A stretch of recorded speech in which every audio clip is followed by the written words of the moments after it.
Welcome to the Theorist Composer Collaboration, a podcast interview series highlighting modern composers and their compositions. My name is Aaron DiZarilla. I'm the host of this podcast and also a graduate music theory student at Florida State University. Today I will be talking with the composer Quinn Mason, who, alongside his piece, A Joyous Trilogy, is the featured guest for this episode. I talk with Quinn about his background, finding success in collaboration, writing for orchestra, textural storytelling, the potential of modern music theory, and much more. So, without further ado, this is an excerpt from A Joyous Trilogy, and welcome to the TCC.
Again, the music that you were just listening to is a piece titled A Joyous Trilogy by the composer Quinn Mason, who, alongside his music, is the featured guest for this episode. That leads me to welcome Quinn Mason himself to the program. How are you? I'm doing well. Thanks so much for having me on. Of course, and thank you for coming on at this pretty busy time of year. We're recording this on January 2nd. Happy New Year to yourself and everyone listening, and happy holidays and so on. So how about tell us about yourself, personally, professionally, academically, whatever you choose. That's always the hardest part for me is talking about myself, but I will do my best. Currently 28 years old, will turn 29 in March. Based in Dallas, Texas, was raised here. Necessarily wasn't born here, but I spent most of my life here in Dallas, Texas. So adopted Texan, you might say. And yeah, pure Texan. I mean, I did my education here. I went to North Dallas High School. I did SMU. I was at TCU for a year, Texas Christian Southern Methodist. And yeah, so most of my roots are right here in Texas. And I find it to be a very supportive music community here. I mean, we have so many different or arts organizations. We got orchestras. We got, Texas is a big band state. So we got some excellent bands here. We got very active chamber music, and everybody, is very supportive of each other in this music community. Very rare. So that's primarily why I like it here. Sure, sure. And I ask this just because Texas is, well, there's always so many jokes about how big it is, but it is quite huge. I mean, you got Austin, Dallas, Fort Worth, El Paso, there's so many different corners of the state. Houston, I don't know if I said that. Where do you find yourself typically? No, I mean, I go all over, but I'm based right here in Dallas, live here, work here. I'm very fortunate to live here and work here. And actually I live in an interesting part of town. I live in the north part of Dallas. And I think what's very convenient about where I live is that I'm in between the two major airports. We got Love Field and we also have DFW International. And literally I'm 20 minutes from each airport. So because I travel a lot, literally, like I'm just it didn't it's nothing for me. That's that's beautiful. That's good. Tallahassee has its little airport, but it's almost equidistant 2 hours between Panama and Jacksonville for an affordable flight.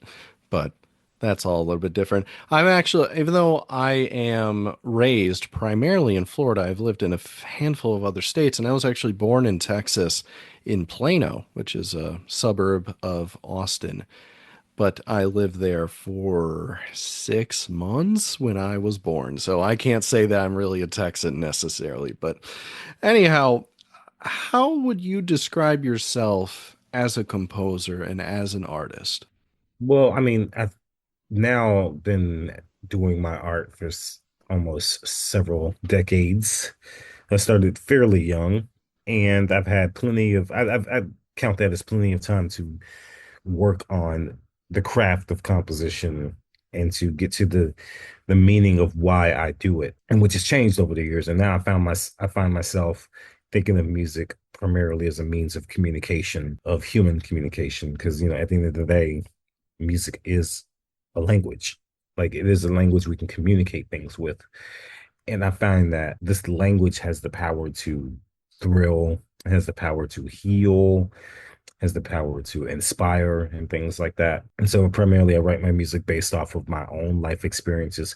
But I find that different audiences in different capacities can find some way to connect to it and hear themselves in it without having knowing who I am or having met me personally. And it's always a very gratifying thing to receive messages from people who I don't know, who have heard my music and go, I definitely connected with that somehow. And, I guess as an artist, I'm primarily focused on the awesome power of communication that it has and finding some way to give that gift of, I guess, human experience and human sharing. It was something that my teacher, David Maslanka, called sharing music soul to soul.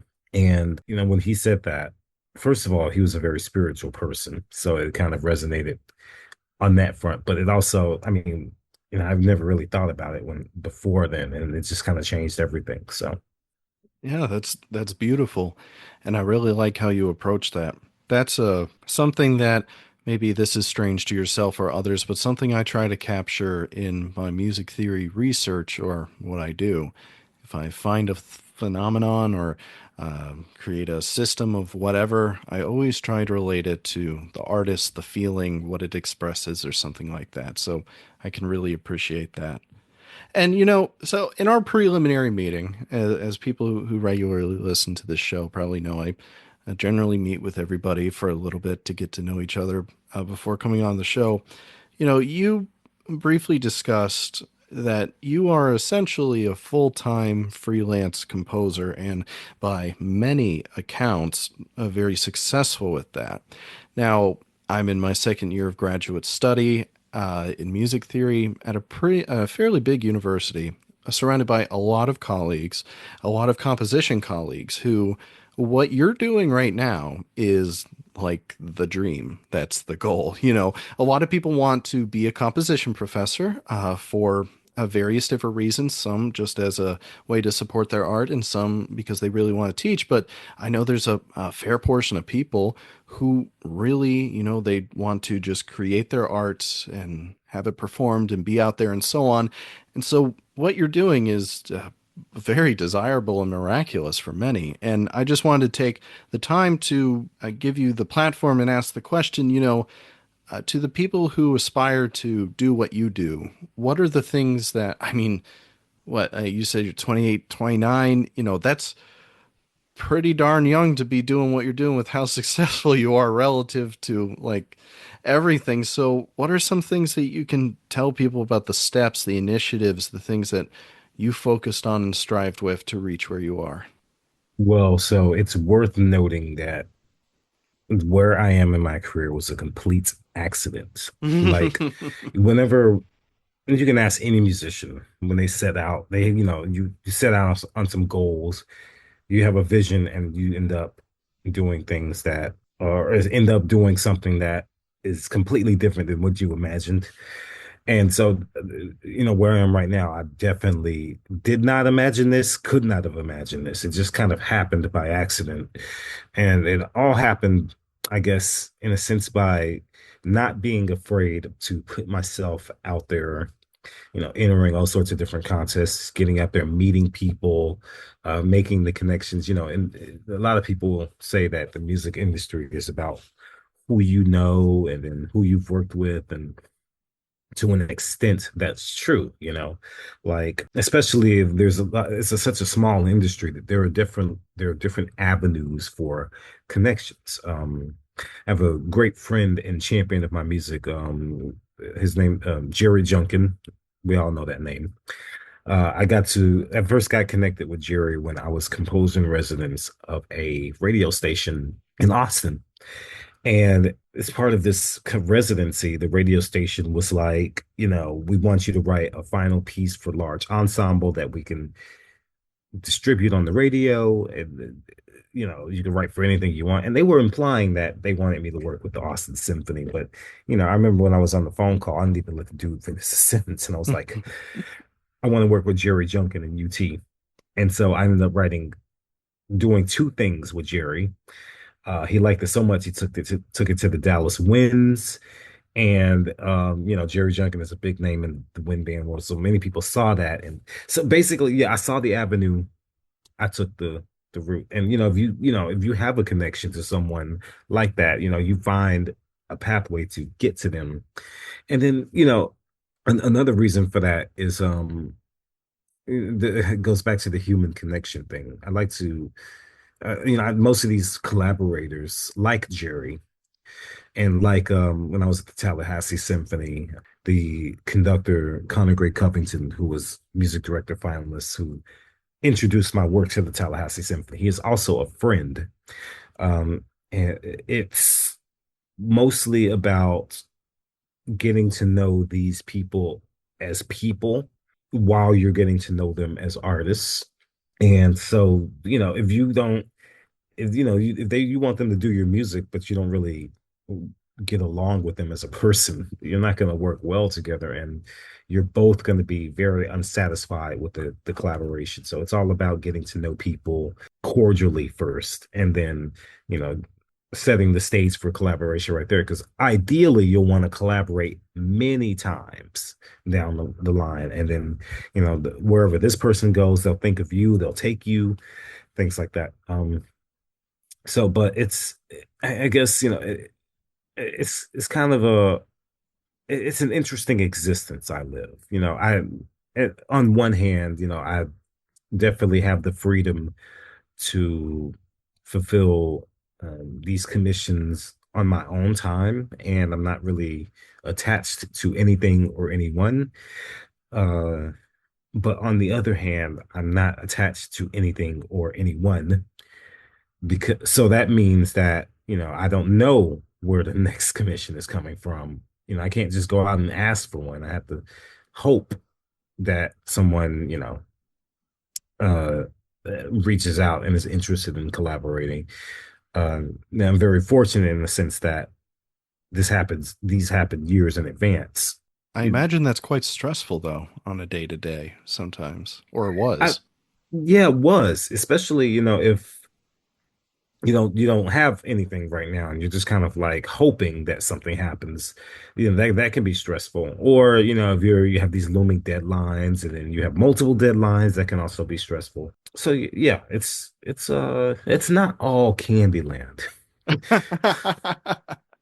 And one thing that I find interesting because, you know, I come from academia and that's where I want to find my career. And a lot of the people that I interview here on are as well. By the people, it's the system that I'm in, it's the people that I talk to mostly. I want to bring attention to how you didn't bring up necessarily universities, academic systems, or something like that. And was that a struggle for you? Or did that really not factor in? Because, university can be very much a good old boys club in various different ways, but especially with connections. Yeah, my whole university experience is interesting. It's not typical. It's worth noting that I started my career as a professional composer when I was still a senior in high school. That's when I started. That I won a really huge contest that year, which pretty much launched me, and it led to things. And when I got to college that next year, I was, fulfilling commissions, and I was traveling for performances. So it was very hard to do schooling while at the same time doing a career. So I had to that's why I did TCU for a year. I did TCU for a year to work with a certain teacher. Really discovered it wasn't the place for me, and then finished up at SMU as a non-degree student. I'm very fortunate that, even though I spent so little time at these places, that I still have a great connection with them. Like I still work with the TCU band. I'm working with the TCU band in a couple of months. And SMU, I still have lots of colleagues at SMU, and I'm working with the SMU band also in another couple of months. Like I don't, I'm not really quote unquote affiliated with these places. I don't have any degrees from them, but it's still, I guess it was all about cultivating the connection there. But it was like, even if you're in an academic setting, these people who you meet, people who will eventually become your colleagues, and maybe you'll end up working with them and things like that. And I part of my job, I travel a lot, but I also do a lot of residencies at universities, so I get to see what this is like. And I do notice that you know, it's different from when I was in school, which was almost 10 years ago. I guess the style of teaching music composition and in teaching in general has changed to where now people, we write a whole variety of music. Everybody writes a whole variety of music, and that's encouraged. And I did come up through some systems where it was like, you have to write like this and things like that. And that actually still exists in some major organizations.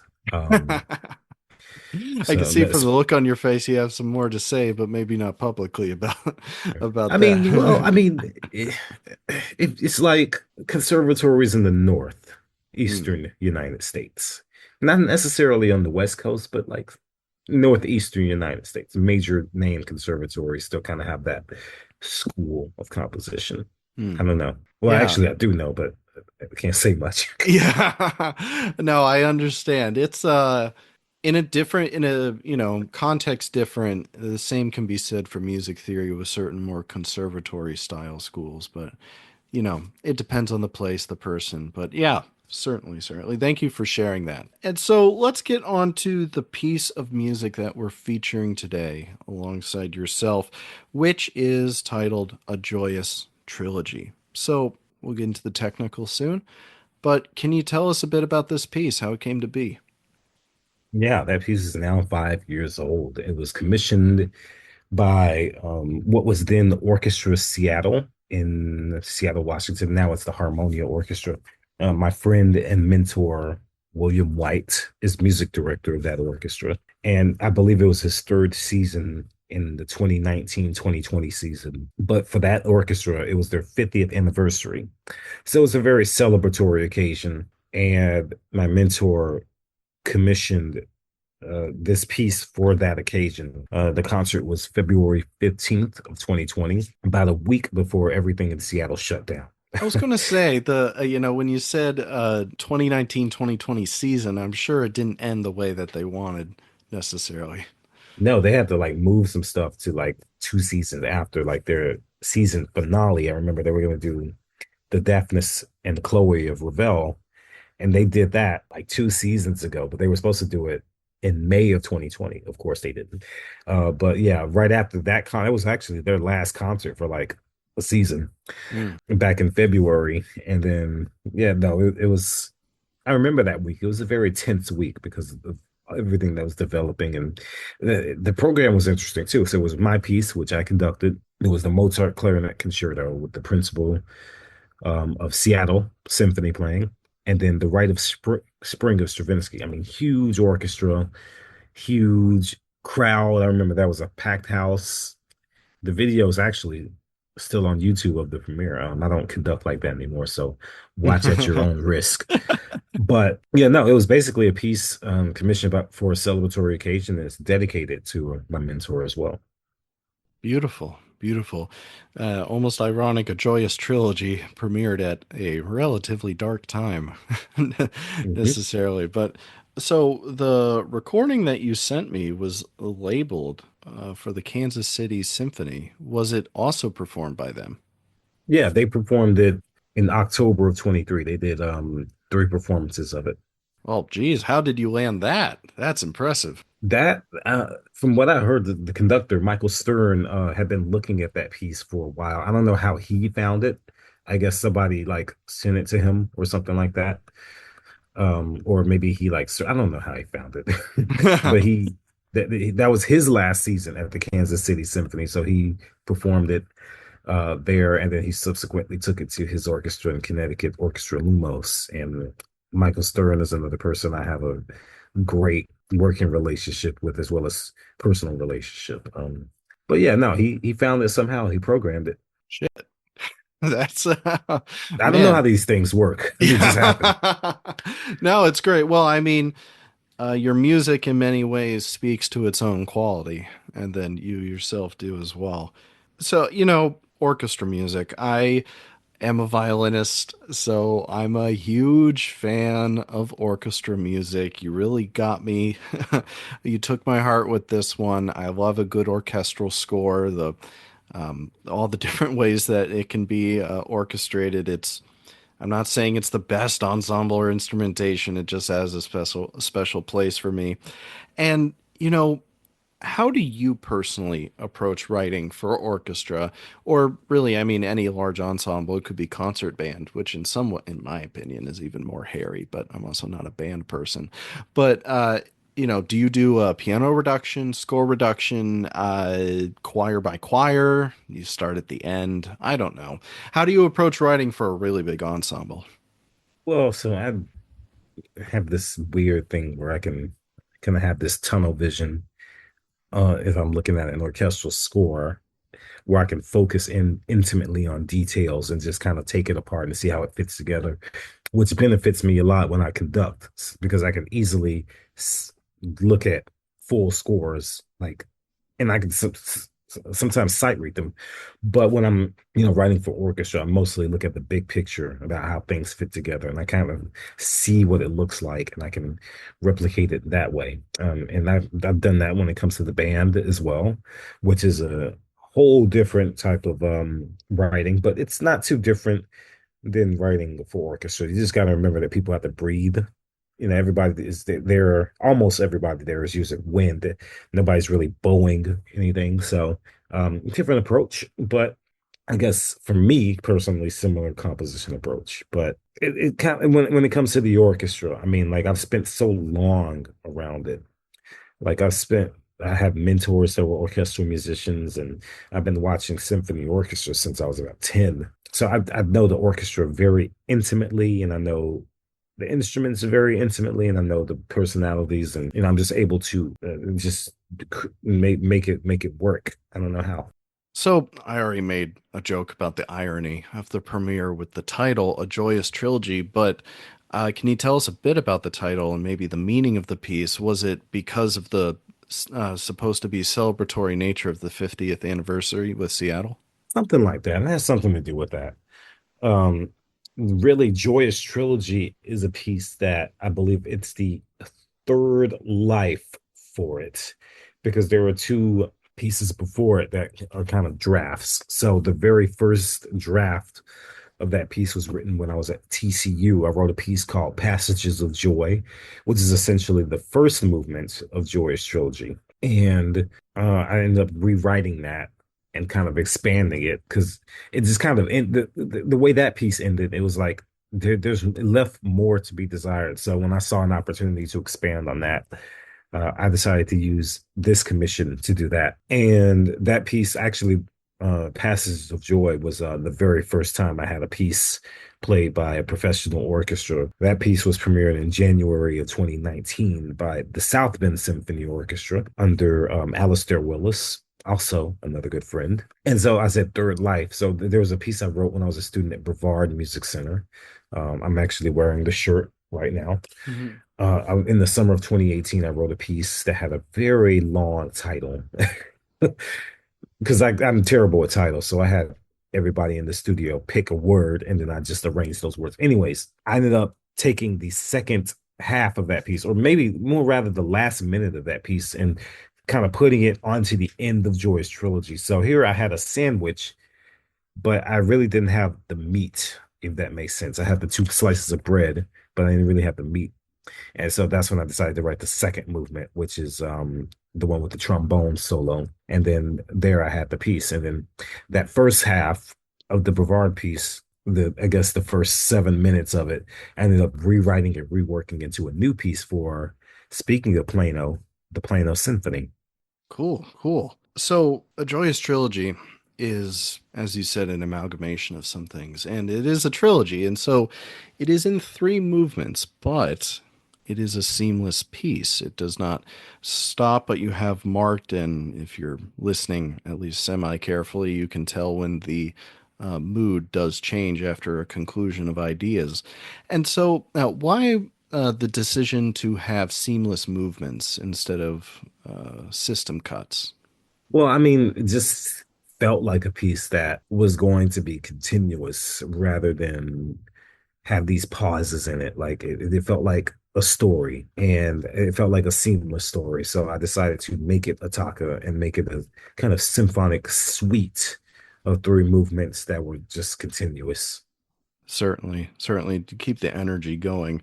That makes sense. And so let's get on to the movements that are here. Let's first talk about movement one, which is titled Running.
This certainly exudes the name in terms of the textural energy in many different ways. Can you talk a bit about what you were going for with this movement?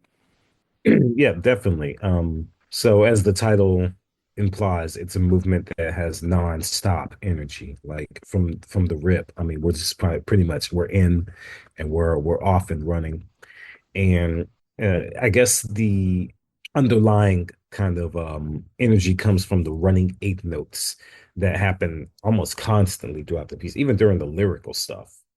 There's always this forward motion that propels it. And that's a very unique movement because it has almost its own form and has it's a very definite form that kind of has all these different mood changes and things like that. So it's almost like a little symphony, but also in one 7 minute movement, which was completely unact. Because I guess that came from the original iteration of the piece, The Passages of Joy, which was designed just to be a concert opener that was 7 minutes long. So I followed that form there, but it ended up working for that. I mean, ended up still staying under 7 minutes, and it's funny whenever that piece is excerpted, like whenever some people, don't want to play the full Joyous Trilogy. They always end up playing just the first movement. So it's like almost the Passages of Joy is gets resurrected once in a while. Complete Completely an accident. Well, it's quite an exciting movement, and I was really wondering, maybe this is why it gets plucked as its own thing. As in many ways, I think the formal plan of it exudes, in some way, I guess, if you elide the ending a bit, almost a completion, because the form seems, you have lots of different changes metrically, stylistically within the movement. And I get a sense of a sonata form esque, or maybe large form compound binary, which that's, same difference, whatever. Point being is, what were you thinking about the formal plan of this movement? It is the biggest one out of the three. It definitely has a wave-like shape. Like it begins, there's this exposition. There's a little bit of development, but then it goes into something completely different. But then I find a way to kind of take that earlier material and develop it. Comes back in compound meter. Then it kind of builds its way back up with a lyrical theme, and then it comes back to a recapitulation. And from there, I guess it goes into some sort of coda, which is reminiscent of the beginning. So it definitely feels like I used a form to where, most of the musical material is connected so that it sounds familiar. And then everything is linked. So like I said, it feels like a miniature symphony in one movement. And it's definitely a journey you're going on. Sure, certainly a journey. And I really love how you bleed into the second movement with the held notes. It's completely natural. Again, probably why you did it, Attacca. And so let's talk about that second movement, reflection, which this movement is, as a lot of three movement pieces or multi movement pieces, the second one contrasts the fast, energetic first one.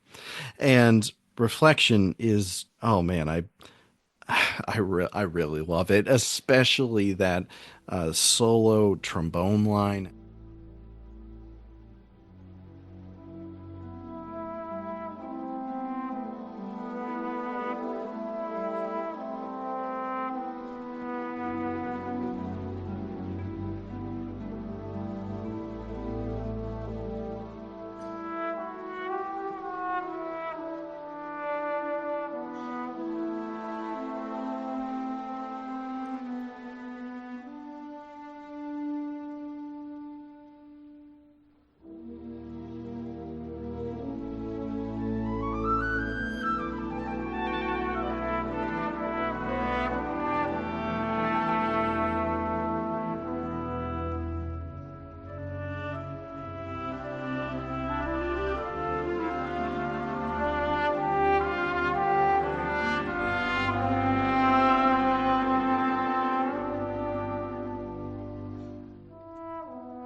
absolutely beautiful.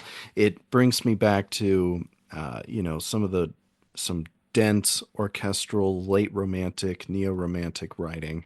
I'm thinking, not calling Mahler neo-romantic, but just something so emotional in a slow texture. And can you talk a bit about reflection? Yeah, so I knew that if you were going to have a symphonic suite in three movements, you got to have a moment where you can breathe. And so I decided to make that second movement, reflection, a moment where the audience can contemplate, kind of utilize some of the musical material that's familiar from the first movement, get us ready for the third movement, which is another kind of boundless energy type of movement.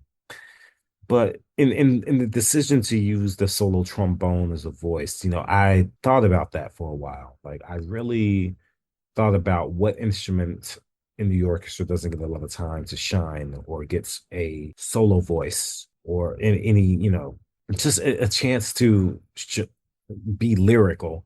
And instantly thought of the trombone. The horn would have been good too, but like the horn gets a lot of beautiful stuff. And, the woodwinds, they kind of dialogue with the trombones. I wasn't going to utilize any of them. But Mm, I believe the trombone was a very unique choice. It has this very singing quality that's almost like a human voice. That piece, whenever it gets done, and you can see this in some videos on YouTube, it's become kind of an unspoken tradition to have the trombone stand up and play that solo. Sometimes it depends. Like some trombonists, can you believe it? Some trombonists are shy and don't want to stand up. This was can you believe it? this is interesting. We did this piece at the Sun Valley Music Festival back in August of 24. Alistair Neal conducted, and the Sun Valley Orchestra is made up of some of the best orchestral players in the country. The trombonist on that occasion is a man. His name is Gordon Wolfe. He's principal trombone of the Toronto Symphony Orchestra.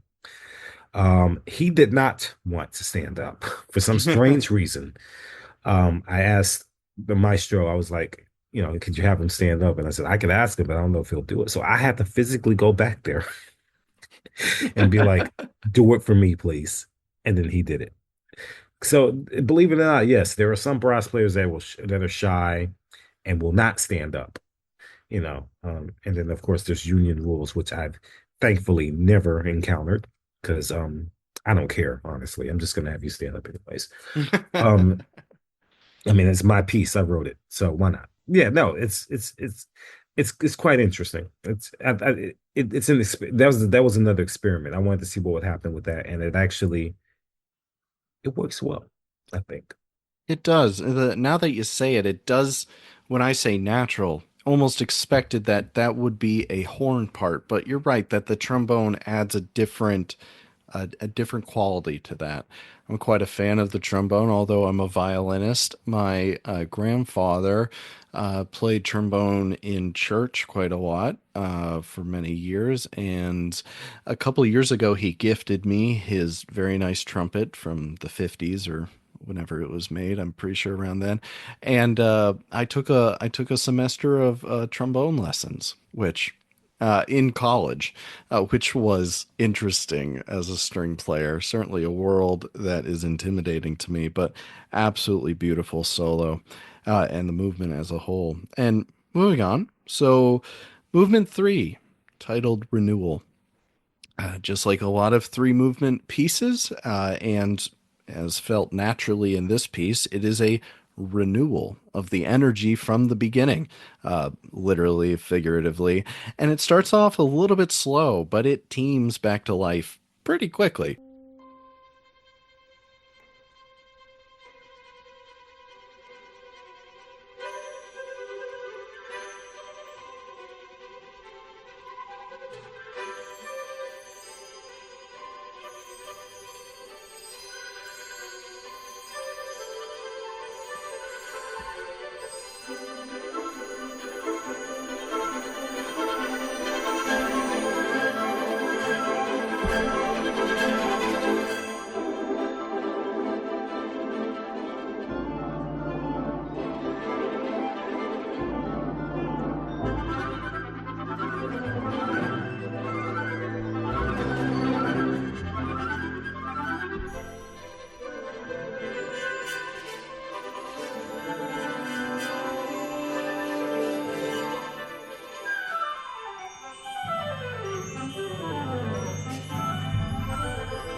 as there was energy in the first movement with you got all these running notes, you got these textures, basically falling on top of each other in some ways. And can you talk a bit about the final movement renewal?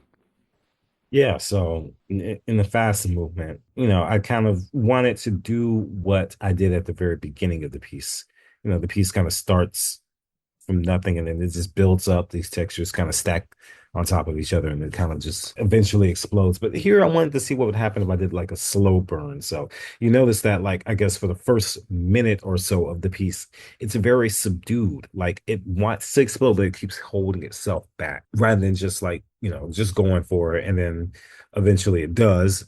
But a lot of it, that's another kind of experiments in texture and just seeing what kind of sounds that the brighter part of the orchestra can make. So you got crotales in the piece, you got the high winds, you got a lot of strings doing the tremolo thing, but it's all like sort of build upon something and then kind of just like build towards something and without giving it away too quickly.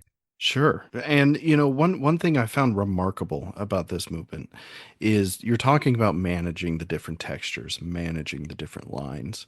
And it feels like once the energy is fully back in the texture or back to the level that it was in the first movement, it is quite overwhelming in many different ways. It's like layers stacking on top of each other, continuously getting to a higher and higher point.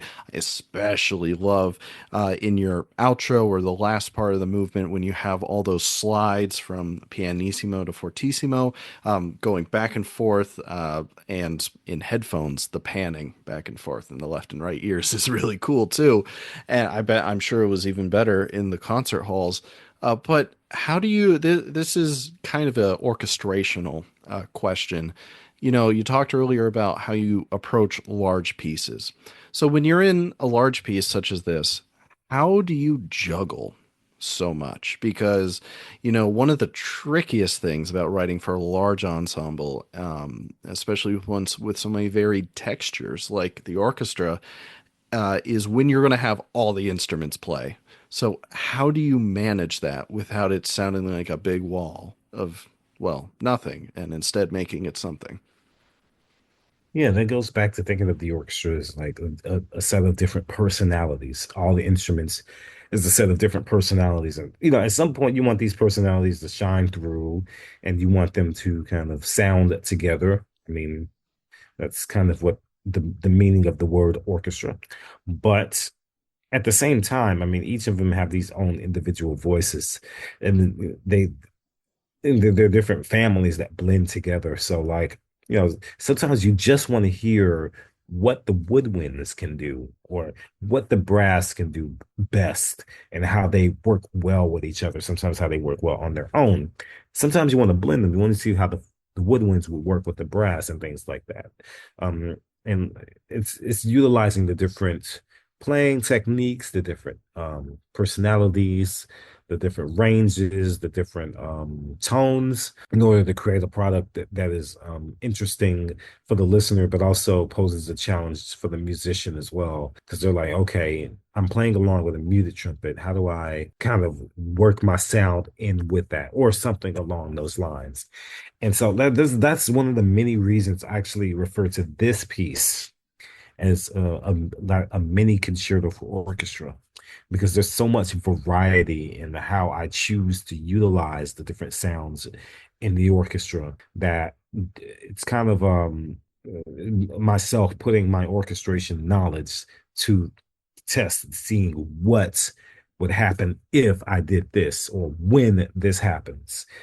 And yeah, so far the results have been interesting. I found that whenever an orchestra plays this, it doesn't matter who it is. Doesn't matter if it's the Kansas City Symphony. Doesn't matter if it's who recently played this. I think the last person who played this was probably Tallahassee in Oh, September. But I've also, what's interesting about this piece, I think you were going to get to it, but I transcribed this for wind ensemble, hmm.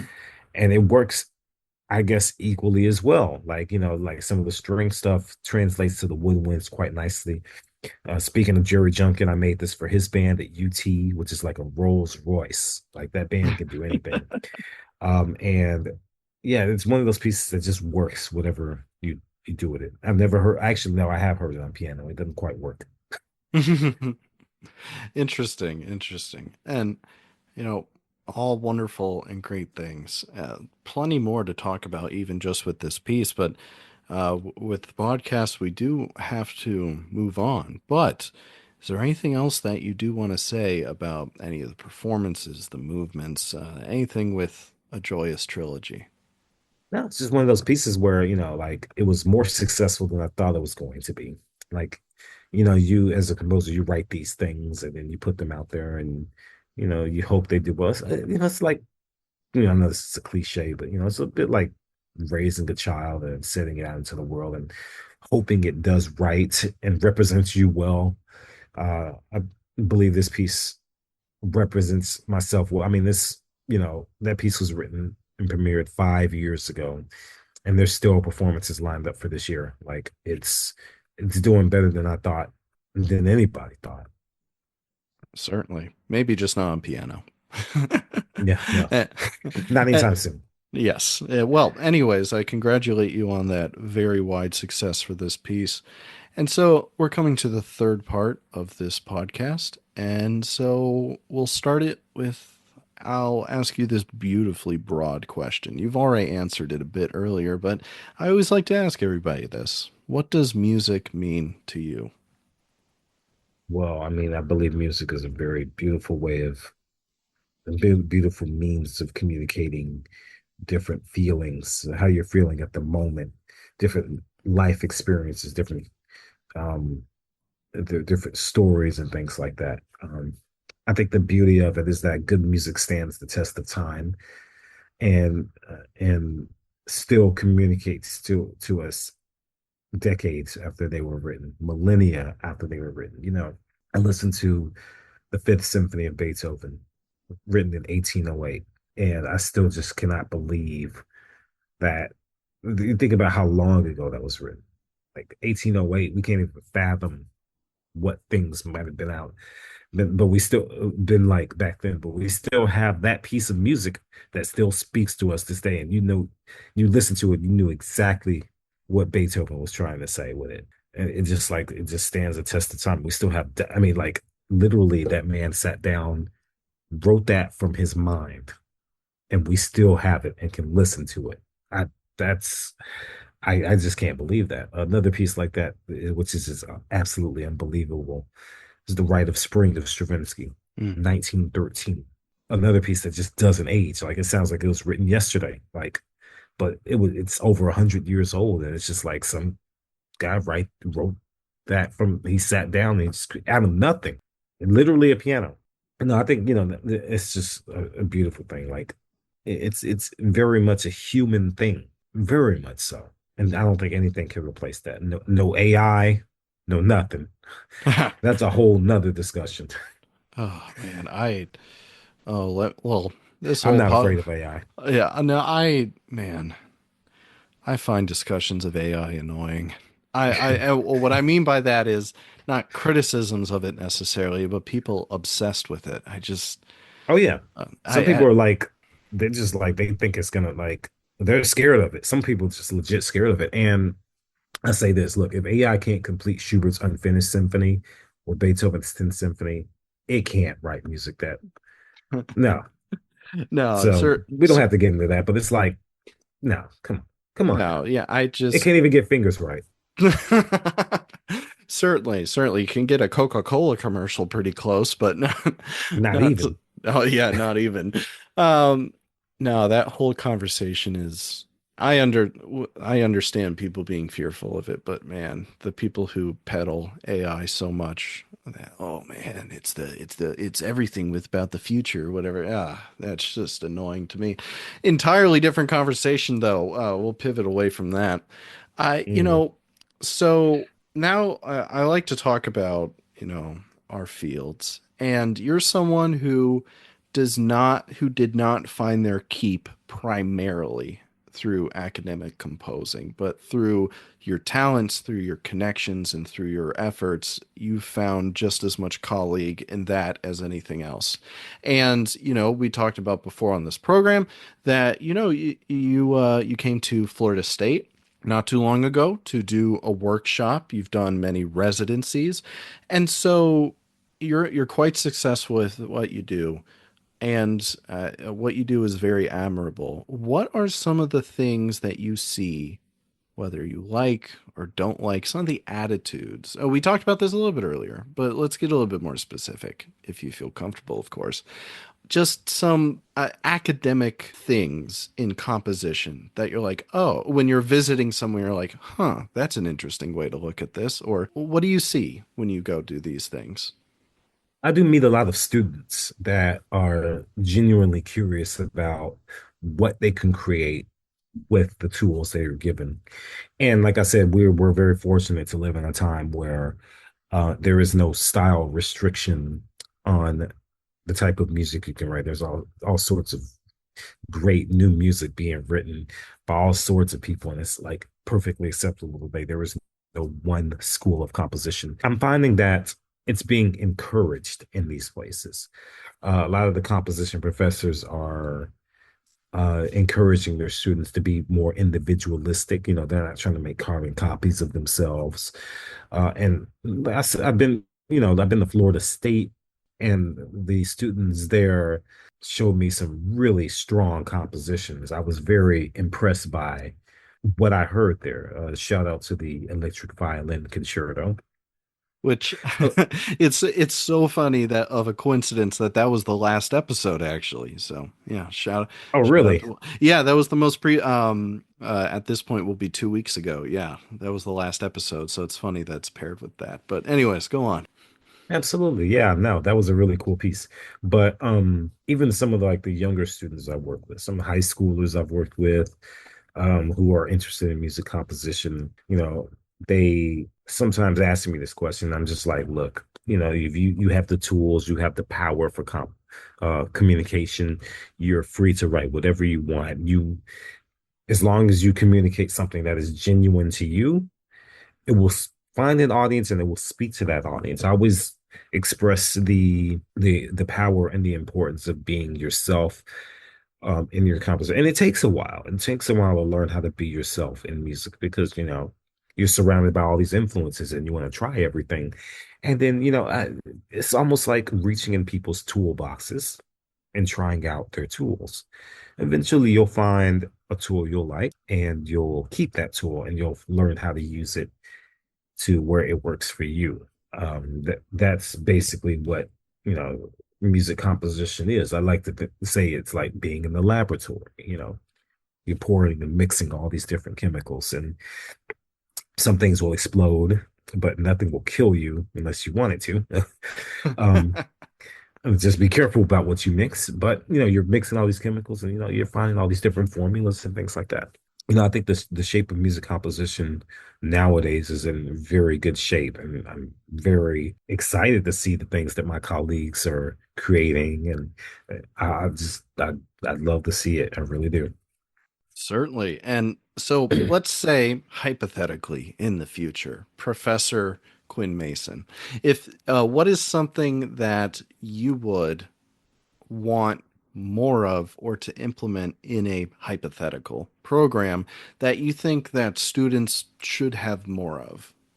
Absolutely, and it's absolutely essential to work with performers. That Mm. if I were to create a course, that would be a requirement. And because at the end of the day, especially if you're writing for other people other than yourself, the MIDI is just not going to cut it. Like Kevin Putz says, he says, don't fall in love with the MIDI. And he's absolutely right. You have to learn how to work with other people, but you also have to learn how to, work with them, write for them, and things like that. How to collaborate, the power of collaboration, being a good collaborator, because that's how you get these meaningful kind of performances and these meaningful musical experiences is learning how to be a good collaborator. And like if people like working with you, they're gonna want to work with you again and again. They're gonna create opportunities for you and things like that. absolutely essential to learn how to work with live musicians.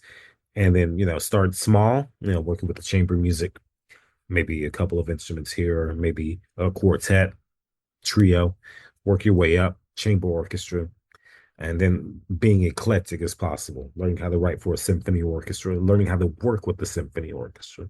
Symphony orchestra is a large group of people. Like you cannot waste their time. And that's a good way to not get invited back. Whereas with the concert band, I find I'm always surprised when I go work with a band because it's less rule heavy, you know, Mm, like it's you get more time to rehearse your music, whereas with the orchestra, you'll be lucky if you even get to talk to the orchestra. I've been mm. in situations like that. So learning how to work with these different ensembles and not making rookie mistakes that, people won't forget. They won't forget Yes. that. That's a great advice, or I love that idea of a graduate course, hell, maybe even undergrad, working with performers, because certainly the art of collaboration, it's not even that people don't mean well. It's just, if you're inexperienced, you want to, you know, you gotta learn some way. And so, but certainly good. And not to bring down the conversation, but let's talk about music theory. How about that? Um, what I'm assuming it's in some way a tool for you with what you do. It is for most musicians, I would hope.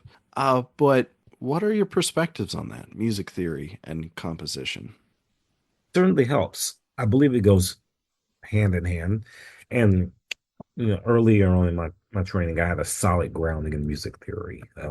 Actually, worked with a couple of teachers that had me, excuse me, do things like at the very beginning of each lesson, we would analyze Bach chorales. Hmm. We would go line by line, soprano, alto, tenor, bass. We would see how those lines moved. Then we would see how the alto line moved. Then we would see how they fit together, and we would sing each line. Now, I was a terrible singer, but they made me sing anyways, and it helped. I must give an acknowledgement to my teacher, Robert Xavier Rodriguez, a renowned composer here in the DFW area, who was one of the students of Nadia Boulanger, the famous, I guess, theorist teacher. Um, and she had a very specialized way of teaching her students. And I guess he worked with her for a while. And so he never forgot that. And that's exactly how he taught me. It was a bit overwhelming because I was about 16 when I worked with him. And I had never been through such a rigorous training in my life, but I adapted quite easily.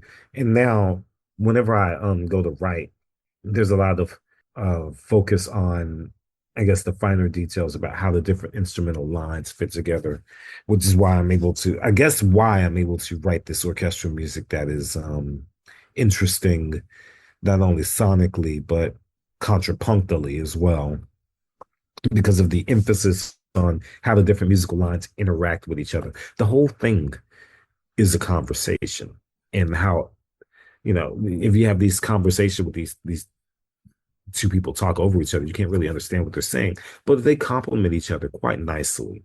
And even if they're talking at the same time, you can follow the flow of the conversation, and they kind of, things like that. That's how I think of theory and practice when it comes to writing for a large ensemble. So it is definitely still an extremely important part of my compositional process. So I'm glad to hear it. Keeps me in a job in some way. But yeah, certainly, certainly. Uh, Always a conversation piece. Obviously, the name of this show, Theorist Composer Collaboration. This is certainly from an academic lens. Most things I say are, you know, music theory in a lot of ways. The practice of it certainly helpful for composers, as you've just said, in the way that it is for you. It seems as though sometimes music theory as a field can be divorced from what's happening in composition. Now, what you were just saying with, learning the fundamentals orally and literally of counterpoint with finding the different voices and how they go together in a Bach chorale. It's a beautiful way in a composition lesson. That's not something I've heard of before in that context necessarily, and it's really cool. But and I also want to say when it comes to music theory and composition coming together, actually a highlight I would say to give some credence to the music theory community at the most recent Society for Music Theory conference in Jacksonville, our national big national conference. There was actually a composer theorist concert where new music, I believe most of them were premieres, by Society for Music Theory members. There was a new music concert there, which I thought was wonderful. And there were short, they weren't all necessary theory presentations, but short little glimpses into the construction of the pieces by the composer at the beginning, and then they were performed live, which I thought was a beautiful thing. And they're hopefully going to have, that was the first year. This past one was the first year where that happened, and they hope to do that reoccurring every year, which I think is really cool. But how can you see better? Because I agree, music theory is nothing without composition, and to some degree, you need composition, or you need music theory for composition. How can you better see the two fields intertwining? Well, with things like that, the whole bringing together of minds that think about the theory behind what it means to write music and then putting it into practice. So that whole situation, the whole conference thing, and then the whole like bringing it together with a new music concert is actually a really brilliant idea because, and then doing presentations before each piece to show how each piece is constructed, I guess in a way would heighten the experience of listening to the piece because then it almost feels like you're there while the piece is being created in real time. And that's a lot of things that some orchestras do that with older pieces where they give these presentations. They go behind the composition process and they'll throw some theory in there too. And then they'll play the piece, and then it gives a really new perspective on how what the piece is and how it was created and it almost gives it a very intimate feel like you were there as say Berlioz was writing his Symphony Fantastique. um that situation you just mentioned at the conference is similar, I believe, where it takes the listener behind the scenes and makes them feel a part of the composition process. If we can have more of that, if we can have more of the composer being more interactive, more open to sharing the secrets behind, basically demystifying the process, I think it will heighten the listening experience for a lot of listeners who aren't necessarily familiar with new music and, make them less afraid of it. There's still a fear of new music, believe it or not. There's a fear from audiences, from promoters, from artistic administrators. And it's not so much a problem in the band world. The band world loves music. The orchestral world needs to catch up. I'm saying that as someone who makes my living in that field. They have a lot of work to do when it comes to making new music accessible for audiences. And I'm Yeah, not even talking about the type of new music. I'm talking about how they go to promote it to their audience. If you have a concert of Jennifer Higdon, and then you have a Beethoven piano concerto, and then you have, say, the centerpiece is the Petrushka of Stravinsky. Oh no, that's adventurous. That's adventurous. Let me go. Brahms symphony. Brahms. Thank you. Brahms Symphony Number One. Yeah, Very popular. probably. Yeah. You don't call the concert Beethoven and Brahms. Forget the Higdon, because people are going to show up and it's like they get blindsided with the Higdon and they're like, but wait, I came to hear Beethoven and Brahms. Some orchestras are way better at that than others. I have a personal experience with this song. God, I was with an orchestra in Texas in the Panhandle about 2 years ago, 3 years Hmm. ago now, and they were playing Joyous Trilogy. And then they played the Mozart Exultate Jubilate with soprano, and then they played the Brahms Second Symphony. You know what they called that concert? Hmm. They called it Mozart, Brahms, and more. Yes, I was Oh offended. man. Yeah, I would be too. You were the more. It's funny because like I was there at the concerts, and a lot of people came up to me at the concerts, and in the audience it was like, I liked you way better than I liked the Brahms. I didn't even know you were going to be on this concert. Of course not. Yeah, man, I would feel offended too. And it's funny bringing up Will from before we were talking in that episode. Will made a comment. The best place to get a premiere is to have a piece at the beginning of a concert titled something completely different, like what you were just saying. Man, Brahms, Mozart, and more. That is wonderful. Uh, Well, I'm whatever. sorry. Yeah, I mean, I thought it was weird at first, but then, you know, like I said, even I was mentioning Jennifer Higdon. This actually happened to her. Like there was an orchestra playing her piece, and they advertised it to, standard pieces on the program, but then advertised her. She has Grammys. She got Grammys. She has a Pulitzer. So if it can happen to her, it can Yeah. happen to anybody. Oh, I know. It's funny that Jennifer, it's like uh for new music, entry level, Caroline Shaw, Jennifer Higdon. It's not like, some obscure composers or anything like that, but certainly. Well, thank you for sharing all that. I really do appreciate it. And we're coming to a close here. And you know, you're a very busy guy in a number of ways, things planned out years in ahead, large commissions, lots of different things. I just saw something on social media about the Chicago Symphony, but I want with you, but I just want to ask, what big projects do you have coming up?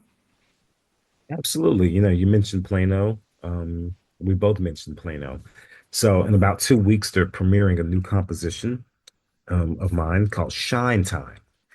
It's a new concert opener, and they're premiering it on the 18th of this month. So that's coming up.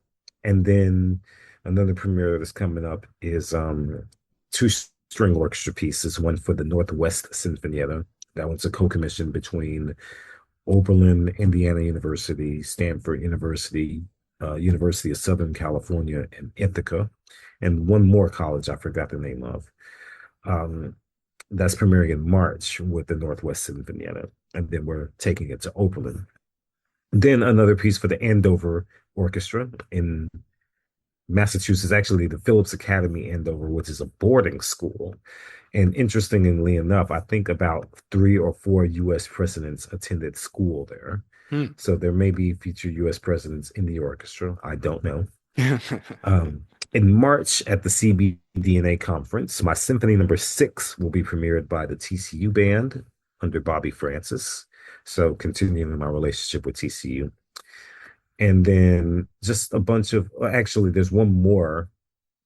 There's a bunch of performances that I'm traveling to in the meanwhile, but in June, the League of American Orchestras conference happens in Salt Lake City.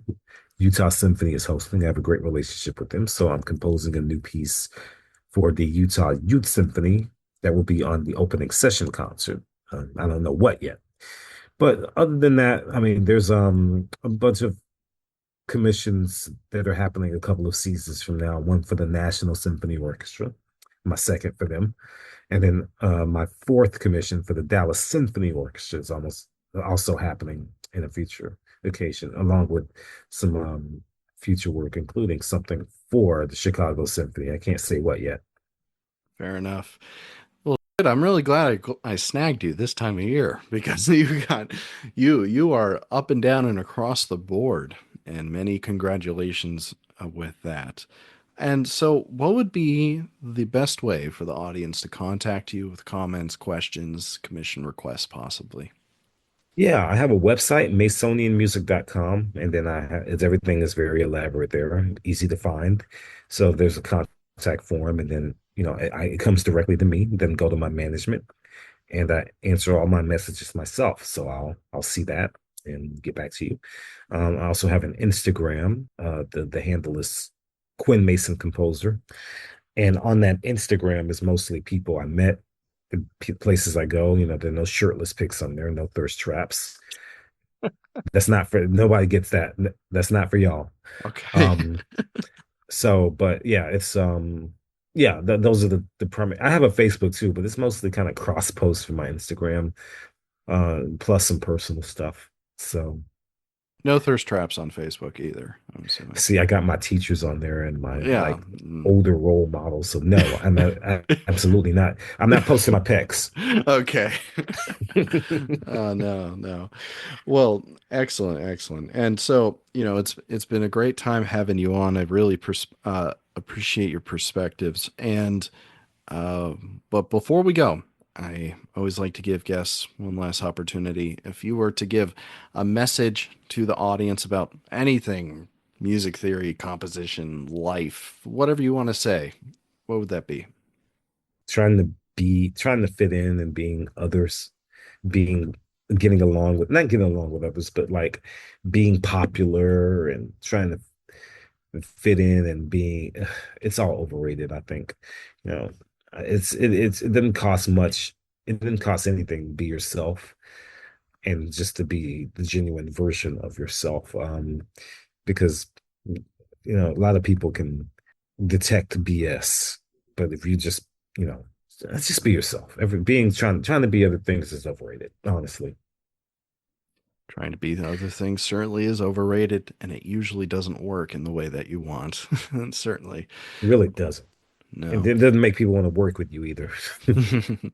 Well, this has been a great episode and a great conversation, A Joyous Trilogy by composer Quinn Mason. I really appreciate your time here, bringing all of your experience and insights here. Thank you very much for coming on to the Theorist Composer Collaboration. Thank you so much for the invite.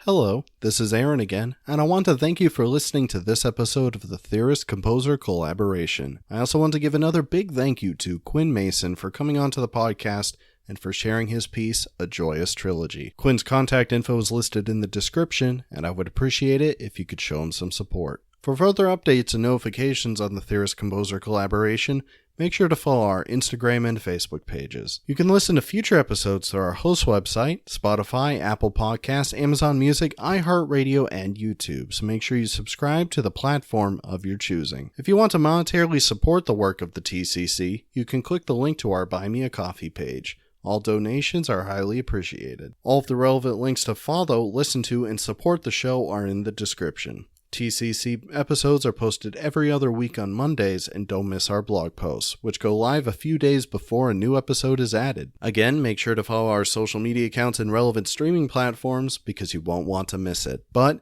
until then, this is Aaron, and thank you for joining the TCC.